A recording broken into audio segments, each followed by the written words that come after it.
begins with a new thought, a vision, or a positive open-ended question to self that speculates possibility. When you ask yourself these kind of questions, you turn on the frontal lobe part of your brain. Now, the frontal lobe is the creative center of the brain. It is designed to answer open-ended speculative questions that we ask ourselves when we're examining new possibilities. Making sense so far? It can call up many different associated circuits wired throughout the brain.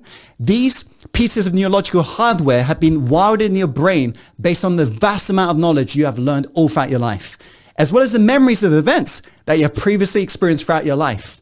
So your frontal lobe will seamlessly piece all of them together into an image in your mind. And when the brain freezes this new picture in your mind from that new question, it's called an intention. Powerful, right?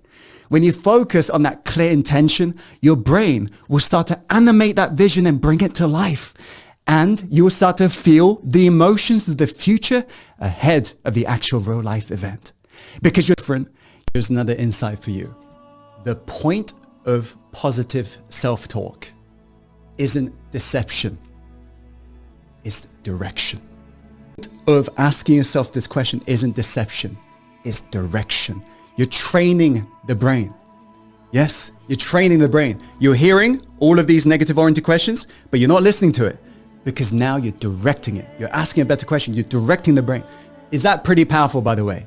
Right? You probably want to write that down. That we've picked up along our journey. So much bits of info.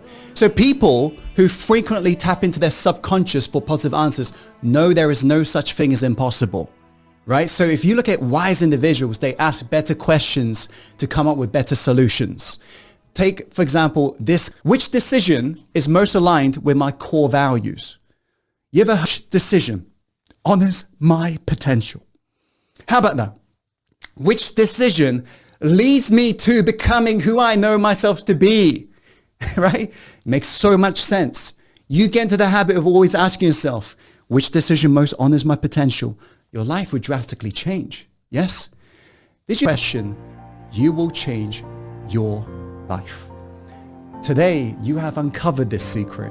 I want you to reflect more and more and more, and your life will change more and more and more. The world 1%, they've all utilized these questions. And since then, for the past 33 years, I've looked in the mirror every morning and asked myself, if today were the last day of my life, would I want to do what I am about to do today? And whenever the answer has been no for too many days in a row, I know I need to change something. Remembering that I'll be dead soon is the most important tool I've ever encountered to help me make the big choices in life. Because almost everything, all external expectations, all pride, all fear of embarrassment or failure, these things just fall away in the face of death, leaving only what is truly important. Remembering that you are going to die is the best way I know to avoid the trap of thinking you have something to lose. You are already naked. There is no reason not to follow your heart. Isn't that? They feel the same worries that you feel, but they don't let it stop them.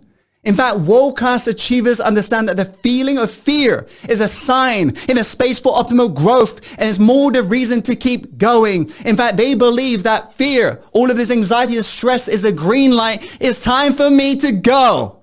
It's go time. It's go time. Let me go. However, in contrast, gold medal mindset, if you like, that type of athlete will not see pressure as a problem. They will perceive it as a privilege. How do they perceive? What a perspective, right? Very different from an average person. What I'm sharing with you is how I began to train my brain and body to handle tremendous amount of pressure that I was never able to handle. I struggle with anxiety disorder. And if you've ever struggled with that, you know that we feel a lot of pressure. In addition, I'm an introvert and the potential to either boost your performance or kill your performance. As Ian once said, what doesn't kill you really can make you not only stronger, but also better, but not for everyone. Listen carefully. If you worry about and doubt your ability, this has the opposite effect. It weakens your performance. Fascinating, right? But if you don't worry about your ability, stress can boost your performance. And in this case, the more stress, the better. This, by the way. You know, a study carried out in the lab will boost the performance of those who don't doubt themselves. Fascinating, yes? So if the demands of the situation exceeds your resources, you often respond in a way that leads to procrastination and you get stuck in level 1 state called survival.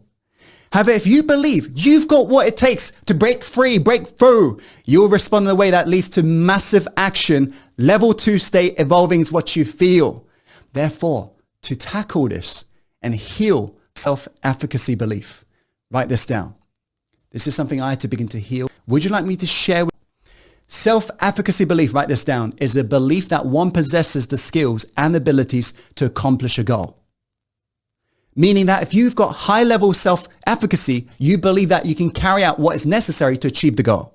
And the degree to which you believe that you can reach the goal influences both the start and the continued pursuit of your goals. Since your self-efficacy beliefs determines whether or not you adopt a goal-directed behavior and how much effort you're going to give and how long you'll persist in the face of obstacles and failure. So to put simply, individuals with high self-efficacy beliefs are more likely to be committed in life, right? Moreover, people with high self-efficacy beliefs assume that they've got high ability. And due to this, they tend to pursue more challenging goals compared to people with low self-efficacy beliefs. And since adopting more challenging goals is linked with world-class performance in the long term, due to the inevitable personal growth that will arise from trying to achieve that challenging goal, people with high self-efficacy beliefs tend to perform better on tasks than do those who doubt their ability to succeed. Performance further strengthens their self-efficacy belief. This process creates a feedback loop where self-efficacy beliefs stimulate the formation of more challenging goals and a vision. Upon reaching them, further contributes to this belief. Are you getting it? What you can do is practice what dabblers do. They purposefully put themselves in these pressurizing situations. That way they can handle it with ease. How do you expect yourself to be polished if you're irritated by every single fear as a sign to run away, as most other people do? It's going to become an indicator to go. Anytime you feel fear, you got to say to your body, go. Anytime you feel this anxiety, you're like, let's go, right? Because the more you keep on training your brain and body, this is go time, all of a sudden you're in momentum. To put it simply, if you can interpret your survival brain's response to the situation as a green light, as a call to action, you're likely to thrive as it activates a powerful response in the human psychology called a challenge response. Here's a big is I've got what it takes, right? You're believing the fact that you've got what it takes to approach the task. It grinds down your very DNA. The more you keep on saying, this is a threat, this is overwhelming. Are you seeing this, by the way? So you're literally programming your brain and body to always run and hide. You're killing yourself. You're dying before you've actually died. So if you decide to consciously picture any events as a challenge, what you're really saying to yourself is, I've got what it takes, right? You're believing the fact that you've got what it takes to approach the task, and you may even gain some growth out of it. So past psychological research has consistently demonstrated the link between how seeing things as a challenge instead of a threat develops what's called mental resilience, which is your ability to keep moving forwards. Want me to go even deeper? If so, say yes. Watch this video. Millions of dollars optimizing their brain and body, hiring the best psychologists, neuroscientists, learning from them the best tactics, strategies. What I'm revealing to you are these $1 million secrets right now. Is that pretty powerful? Achievers, they perform with what's called a trusting mindset. Write this down. When you're in this mindset, you're literally unstoppable as your thoughts aren't blocking your performance. So if you want to perform on a world-class level, you can't analyze yourself and overthink whilst executing, because otherwise that leads to self-sabotage. True or true? You have to be so fully engaged in the task, so completely, that there is no little voice in your mind. So how can you do this? By understanding the best you can, and then let the chips fall as they may. I can only be as good as I can be, and when I've crossed the line, I'll see what that got me. That's a very calming, focusing, and quite inspiring thought. Performance psychology is, to a large extent, about the elimination of doubt. In many circumstances, doubt is a rather sensible thing. If someone's trying to flog you an insurance policy, it makes sense to doubt whether what they are saying is true. But in sport, doubt is catastrophic. If you don't believe you're going to nail a forehand or score a penalty, you're almost certain to miss. That's why visualizing a brilliant performance is so important. It can help to eliminate doubt. Superstitions can do the same kind of thing. They provide reassurance and boost self-belief. Superstition is a very interesting phenomenon, particularly in the world of sports psychology, because what we're actually saying is thoughts become things, and what we think affects the way we feel, and the way we feel ultimately affects the way that we behave, and ultimately in the sporting context perform. A similar kind of thing happens in the field of medicine. A sugar pill with no pharmacology whatsoever can have incredible effects, reducing pain and anxiety, even eliminating nausea, so long as you believe it will. As Jonathan Edwards put it in a slightly different context, any belief can have astonishingly powerful effects, providing it is held with sufficient conviction.